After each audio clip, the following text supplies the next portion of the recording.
Hola, ¿qué tal? Mi nombre es Elisa. Hoy seguimos en nuestras clases de escuela dominical. Y bueno, yo feliz de poder compartir con ustedes otra clase más.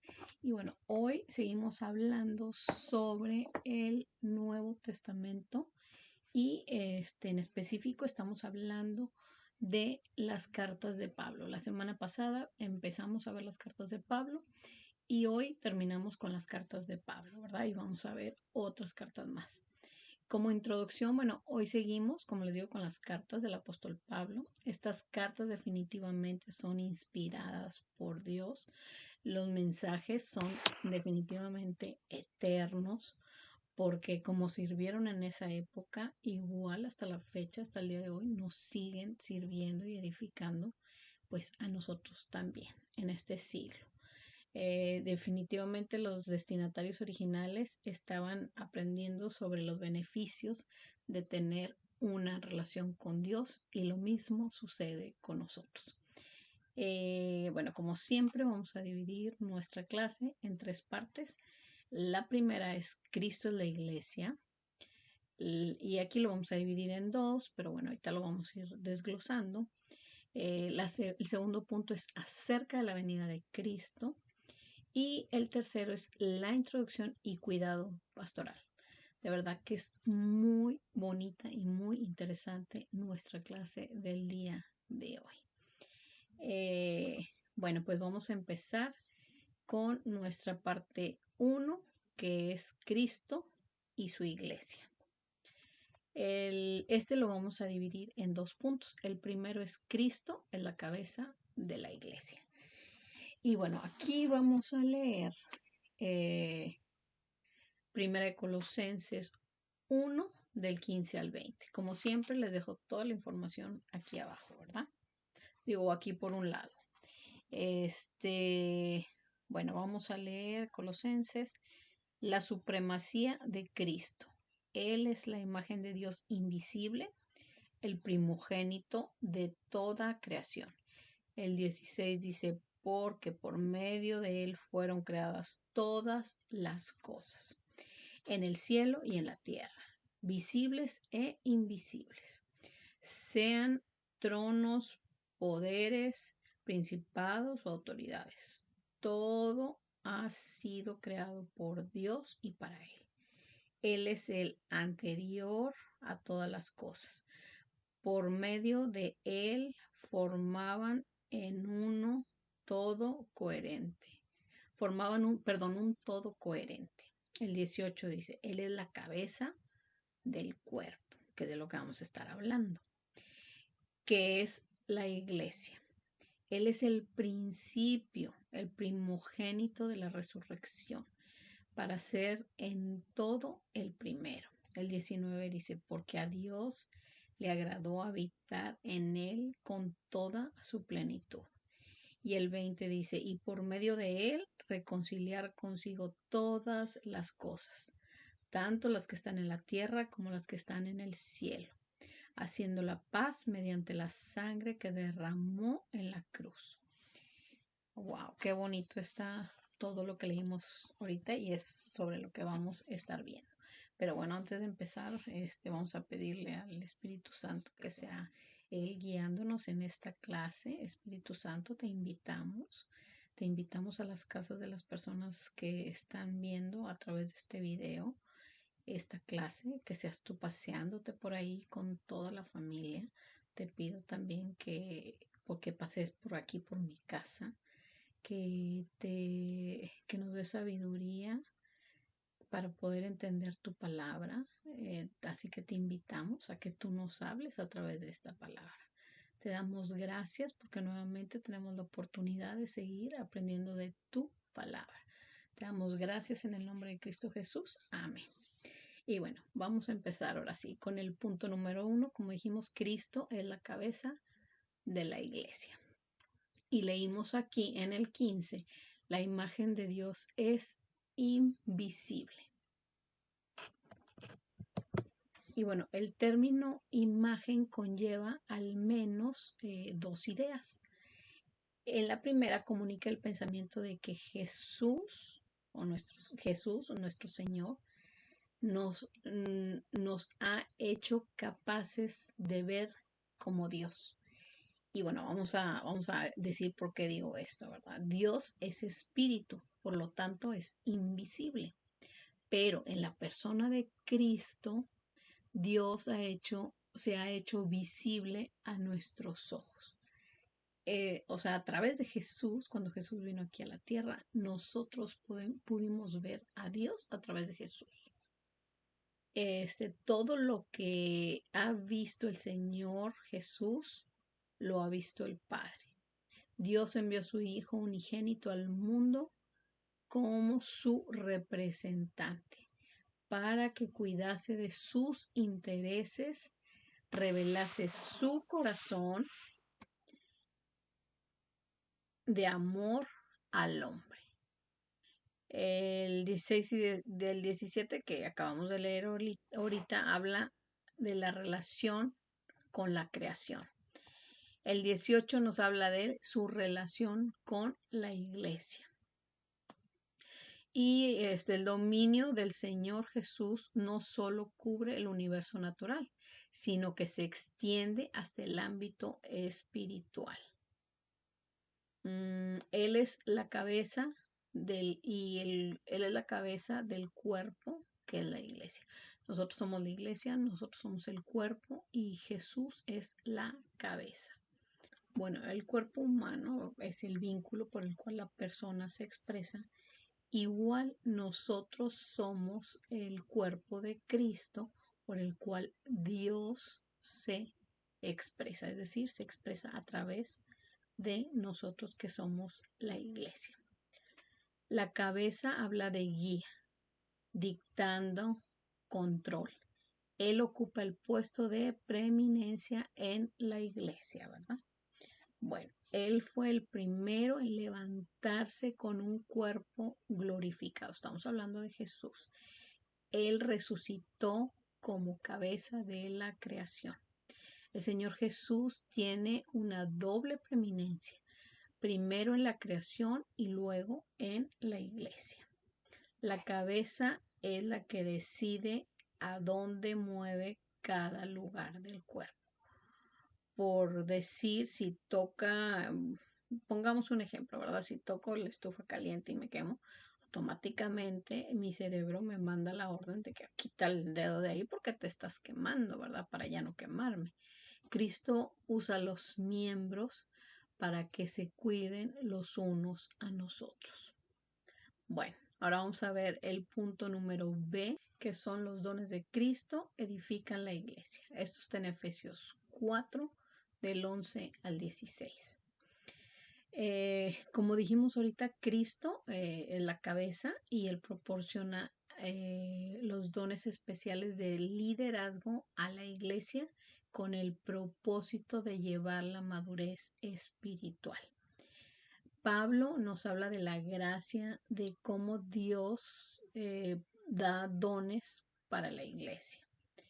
También Pablo identifica 5 dones de liderazgo, 3 de los cuales parecen enfocarse mayormente en la iglesia, en toda su amplitud y más allá del cuerpo local.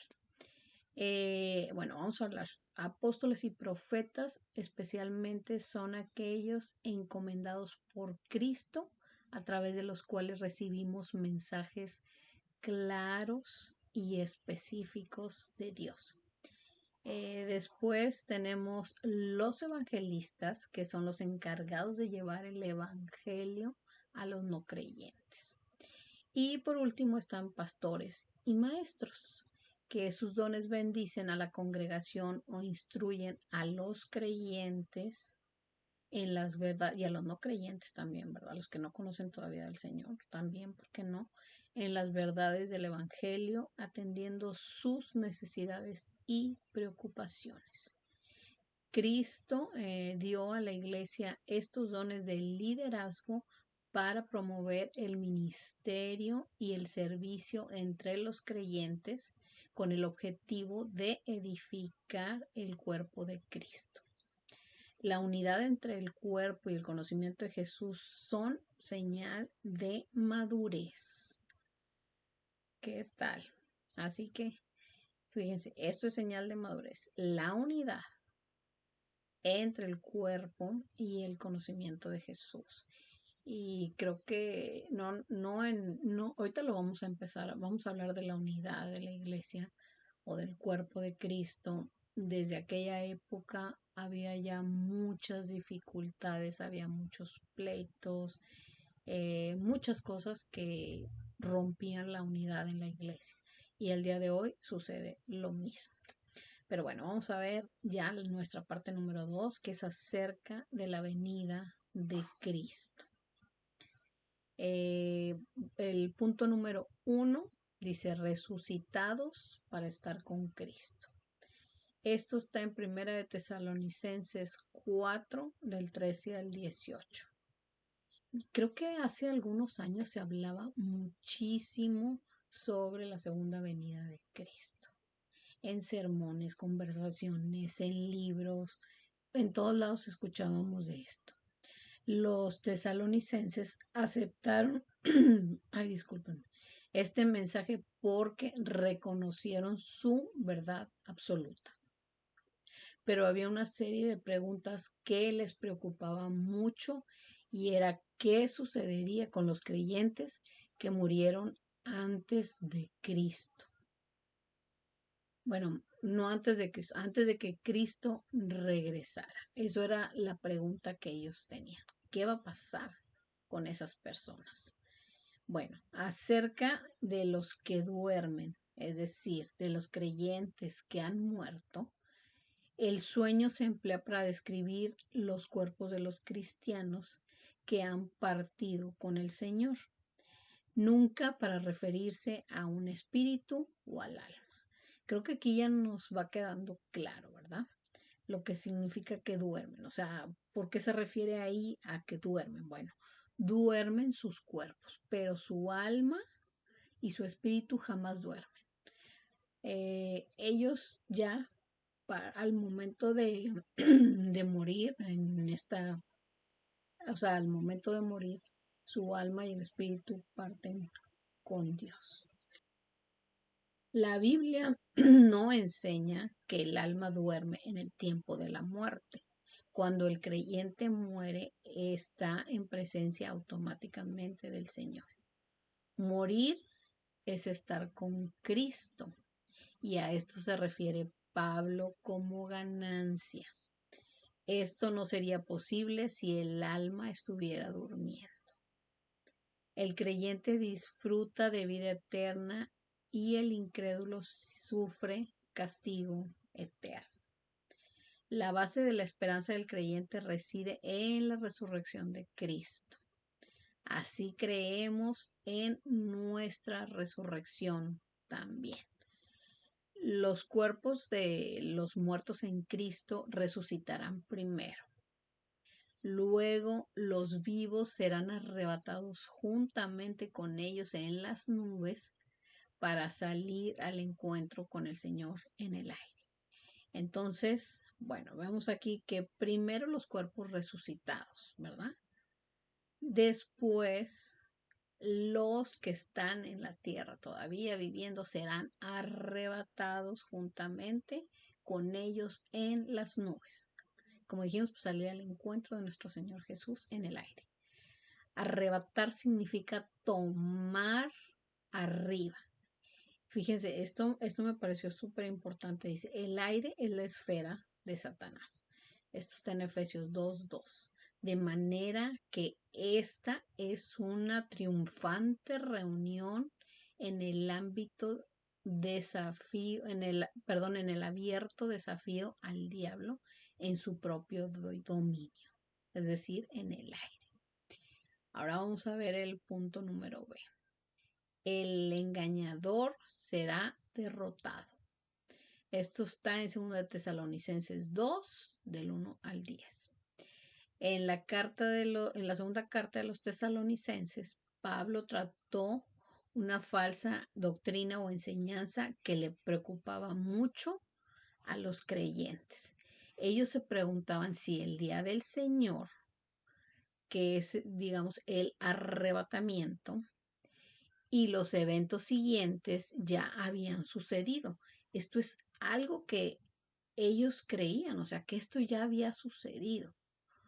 Los santos estaban sufriendo una tremenda persecución que les era fácil creer que estaban en la primera parte del día del Señor, es decir, el periodo de tribulación. Bueno, Pablo escribe esta carta para explicarles, ¿verdad?, que están equivocados.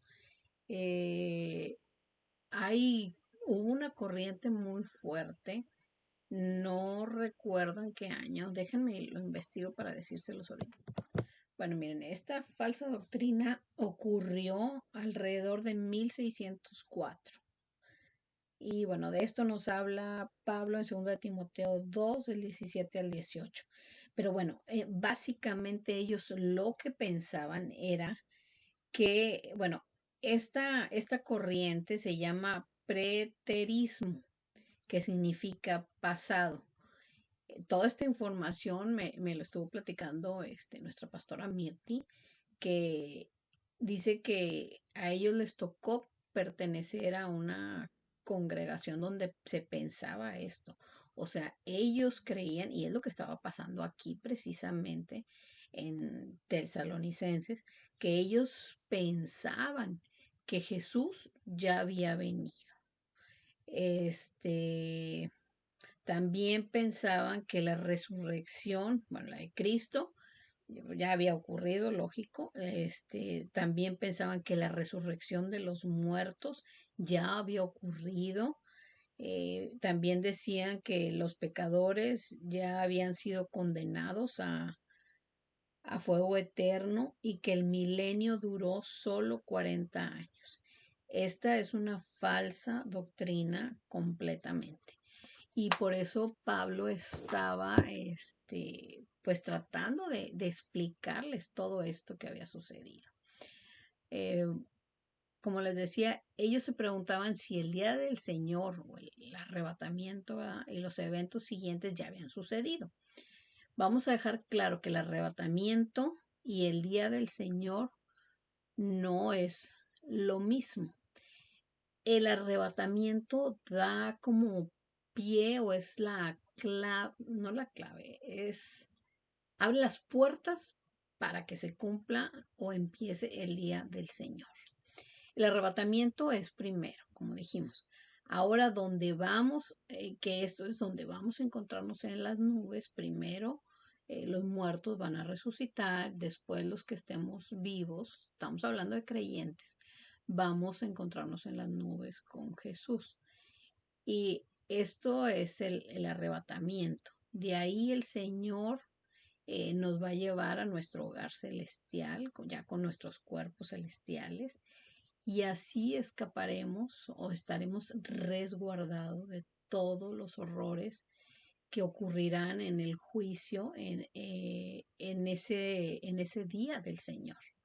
El apóstol Pablo, explica que gracias a Dios los creyentes no podremos estar ya ahí ese día. Después del arrebatamiento acontecerán estas cosas.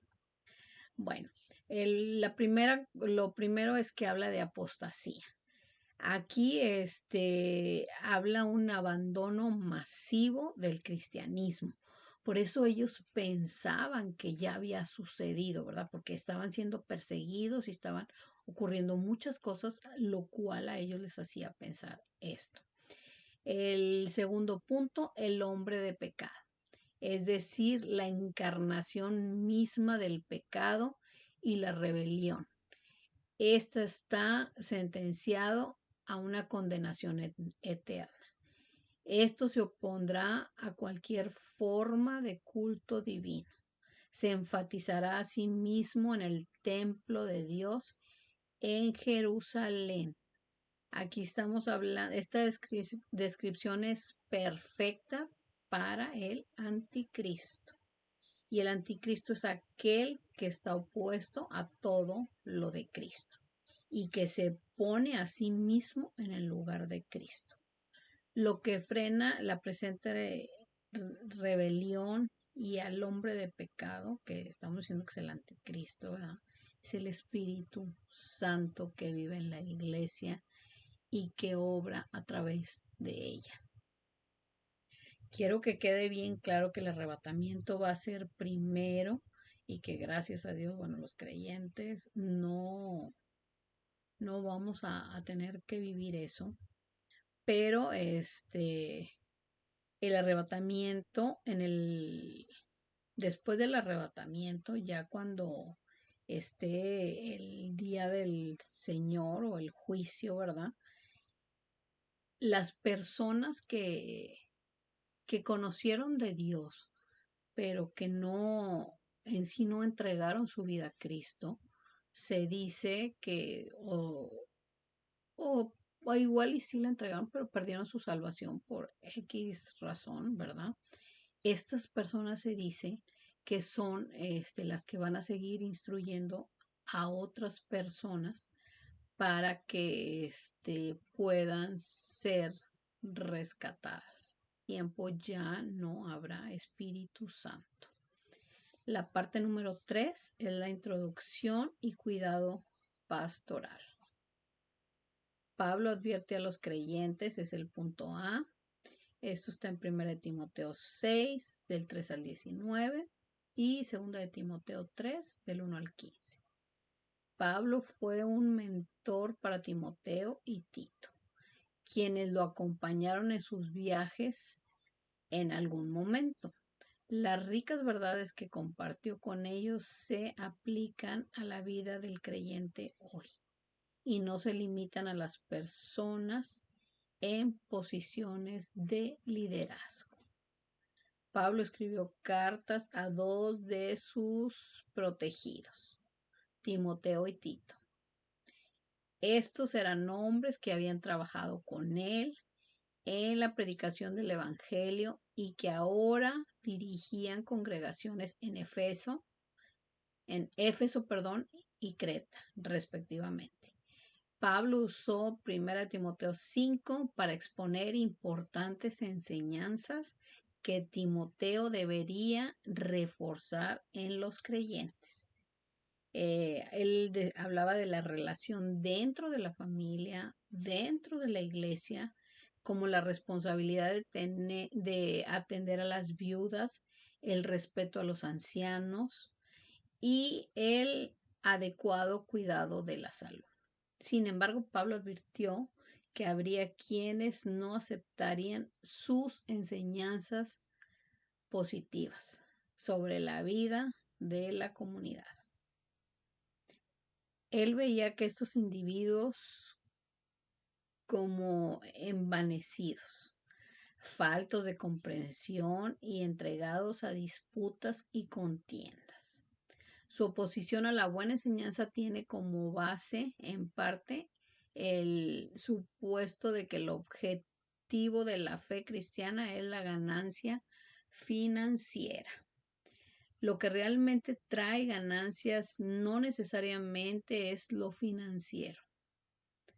Es un círculo, porque lo financiero es un círculo interminable. Debemos reconocer que lo adecuado es tener suficiente para las necesidades básicas de la existencia, como por decir, pagar nuestras cosas básicas, ¿verdad? Nuestra casa, la luz, comida, ropa, en fin, todo eso que es básico. Sin embargo, el amor al dinero, ay, discúlpenme, el amor al dinero y el énfasis excesivo en hacerse rico tienen el potencial de generar otros males. Ese es el problema, no el tener dinero. No es sorprendente que siempre haya quienes se nieguen a seguir una enseñanza y una vida sanas. Pablo observó que tal rechazo es señal de los últimos días. Pablo concluyó con un triste comentario. Aman los deleites más que a Dios y manifiestan una apariencia de fe, pero niegan el verdadero poder del Evangelio. Necesitan una guía espiritual que los desafíen y pues los guíen, ¿verdad? Pablo ejerció este rol con los jóvenes Timoteo y Tito, mientras ellos dirigían sus congregaciones. Tito y Timoteo tenían grandes responsabilidades en el ministerio. Pablo los desafió a esforzarse en la gracia que recibimos de Jesús. Y bueno, esta es una buena razón, que no es por nosotros, sino es por la gracia, ¿verdad?, que recibimos. Es vital que el líder no solo viva según las verdades que ha aprendido, sino que las comparta con los demás. Bueno, la vida renovada que vivimos como creyentes debe de desafiar a los líderes a fomentar la buena relación entre los creyentes, marcadas por la gentileza, la paz, la consideración y la decisión de hacer lo bueno. Y por eso es súper importante que nosotros, los que ya somos viejos, digamos, en el Evangelio, enseñemos a jóvenes de la palabra de Dios, ¿verdad? Bueno, ya para concluir, podemos experimentar la maravillosa realidad de la obra de reconciliación de Cristo a nuestro favor, que nos ha liberado de la ira por ser pecadores, ¿verdad? Es tentador como los creyentes muchas veces caen en la trampa de la queja, los celos, las contiendas en las congregaciones. Y bueno, en pocas palabras, bueno, pues lo que aprendimos hoy es que Cristo es la cabeza de la iglesia, que nosotros somos su cuerpo. A través de nosotros, Él transmite, así como nuestro cuerpo, lo tenemos para poder transmitir lo que siente el ser, ¿verdad?, humano, o lo que quiere hacer. Igual nosotros somos esa parte con la cual Dios transmite a los demás, los creyentes, ¿verdad? También hablamos de los dones de Cristo que edifican a la iglesia. También hablamos de resucitados para estar con Cristo. Hablamos de la falsa doctrina que creían los de tesalonicenses, ¿verdad? Que ya había sido la segunda venida de Cristo, que Cristo ya había venido, que los muertos ya habían resucitado, que ya había sido el arrebatamiento, ¿verdad? Que ya estaban en el juicio. Y bueno, Pablo les empieza a explicar que no, que esa es una falsa doctrina. Bueno, después vimos cómo el engañador será derrotado, ¿verdad?, en esa segunda venida gloriosa de nuestro Señor. Vimos que también que primero va a ser el arrebatamiento. Vimos que nosotros vamos a resucitar también, los muertos, ¿verdad? Vamos a resucitar en Cristo, que vamos a tener sus cuerpos celestiales, que el Señor nos va a llevar a esa morada que Él nos tiene en el cielo para protegernos. Y después de ese arrebatamiento es cuando va a venir el día del Señor, o ese gran juicio que la verdad yo creo que ninguno queremos vivir. También pues nos hablan vimos de Pablo advierte a los creyentes, ¿verdad? En sus cartas también vimos como la importancia de que nosotros enseñemos a los más jóvenes, así como Pablo enseñaba a Tito y Timoteo. Nosotros igual debemos de, pues, lo que recibimos por gracia, dice la palabra, pasarlo por gracia. Debemos de darnos el tiempo de instruir a los jóvenes en la palabra de Dios, ¿verdad? Y no guardarnos todo para nosotros, sino compartirlo con los demás. Bueno, pues espero que les haya gustado el tema del día de hoy y pues nos vemos en nuestra próxima clase. Hasta la próxima. Bye.